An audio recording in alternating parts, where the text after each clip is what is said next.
नमस्कार शेतकरी बंधूंनो. शेतकरी बंधूंनो, वनस्पतींना सूक्ष्म प्रमाणात लागणारी परंतु आवश्यक अशी 8 अन्नद्रव्ये आहेत. यामध्ये लोह, जस्त, तांब, बोरॉन, मंगल, मॉलिब्डेनम, क्लोरीन आणि कोबाल्ट यांचा आवश्यक सूक्ष्म अन्नद्रव्य म्हणून उपयोग होतो. आणि सोडियम, सिलिकॉन, निकेल आणि व्हॅनाडियम यांचा हितकारक सूक्ष्म अन्नद्रव्य म्हणून पिकांच्या वाढीसाठी उपयोगी आहेत. आवश्यक सूक्ष्म अन्नद्रव्य जरी कमी प्रमाणात लागत असली तरी ती वनस्पतीला आपला जीवनक्रम पूर्ण करण्याकरता आवश्यक असतात.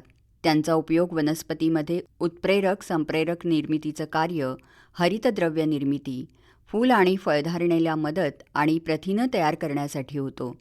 तर हितकारक सूक्ष्म अन्नद्रव्य पिकाला जर मिळाली नाही तर पिकाचा जीवनक्रम पूर्ण होऊ शकतो, परंतु ती मिळाल्यास त्याचा फायदा होतो. उदाहरणार्थ सिलिकॉनचा भात पिकासाठी पुरवठा केल्यास स्फुरद अन्नद्रव्याचं शोषण वाढतं, भात लोळण्याचं प्रमाण कमी होतं आणि उत्पादनात 10 ते 12% वाढ होते.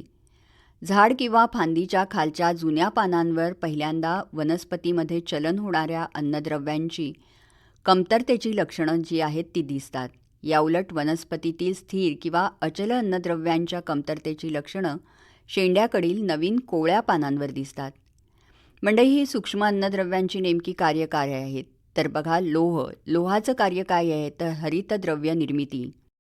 तसंच सायटोक्रोम आणि फेरोडॉक्झिनमुळे वनस्पतीत ऊर्जा निर्माण होण्याच्या क्रियेत लोहामुळे मदत होते. विविध संप्रेरकाचा घटक असल्यामुळे वनस्पतीतील श्वसनक्रिया, प्रकाशसंश्लेषण आणि नायट्रेटचं रूपांतर व्हायला मदत होते. वनस्पतीतील प्रथिनं तयार होण्याच्या क्रियेत लोह आवश्यक आहे. वनस्पतींच्या मुळांच्या गाठीमधील लेगा हिमोग्लोबिन आहे, त्यामुळे कडधान्याच्या मुळावरील गाठींची वाढ व्हायला त्याची आवश्यकता आहे. आता बघू जस्त. मंडळी, वनस्पतीच्या वाढीसाठी योग्य संप्रेरक तयार करणं हे जस्ताचं काम आहे. ट्रिप्टोफॅन, ऑक्झिन आणि एंडॉल ॲसेटिक आम्लाचा संश्लेषणासाठी उपयोग होतो. त्यामुळे वनस्पतीमधील ऑक्झिन संप्रेरकाची निर्मिती होऊन वनस्पतीची वाढ होते. स्टार्च निर्मितीच्या कार्यामध्ये जस्ताची मदत होते. वनस्पतीच्या पुनरुत्पादन प्रक्रियेत आणि पाण्याच्या अभिसरण प्रक्रियेत त्याचा सहभाग असतो. प्रकाशसंश्लेषण, कार्बन डायऑक्साईड समीकरण आणि प्रथिनं संश्लेषणासाठी विकारांना यामुळे सचेतना मिळते. बोरॉन वनस्पतीतील नवीन पेशींची वाढ करायला मदत करतं. परागसिंचन आणि परागवाढ, पुंकेसराच्या कामाला तसंच बी आणि फळं तयार होण्यासाठी बोरॉनची मदत होते.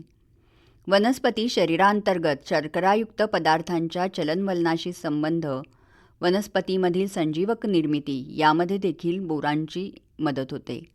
तर मंडळी, सूक्ष्म अन्नद्रव्यांची ही जी महत्त्व आहेत ती लक्षात घेऊन त्यांचा आपल्या पिकासाठी योग्य प्रमाणात वापर करणं हे किती गरजेचं आहे. तेव्हा नक्की या सूक्ष्म अन्नद्रव्यांचा वापर आपल्या पिकामध्ये करा.